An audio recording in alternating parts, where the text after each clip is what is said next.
Welcome to Penrose Learning, where we make understanding easy. You're starting fast. Install and open Google Calendar, then sign in with your Google account. Once signed in, make sure notifications are enabled so you don't miss events. Grant the app permission to access calendars, contacts, and reminders to sync invites and attendee details.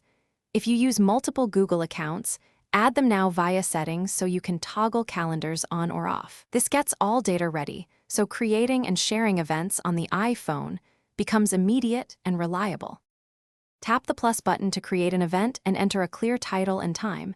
Add location and a short description to help attendees. Next, add guests by email so they receive invites and set notifications, primary and secondary, to guarantee reminders. Use repeat for recurring schedules and adjust visibility or calendar color for quick scanning in the agenda. Once done, tap Save. The app will send invites automatically. These steps reduce back and forth and keep your schedule organized and visible.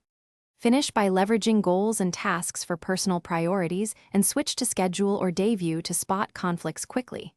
Make sure Calendar Sync is active. In iPhone settings calendar accounts, toggle the Google account off and on to force a refresh if events don't appear. If an invite fails, confirm guest emails and that they accepted. Also check calendar sharing permissions. If notifications don't arrive, verify Do Not Disturb and app notification settings to restore timely alerts. Thanks for watching. If this was helpful, leave a like and consider subscribing. See you next time.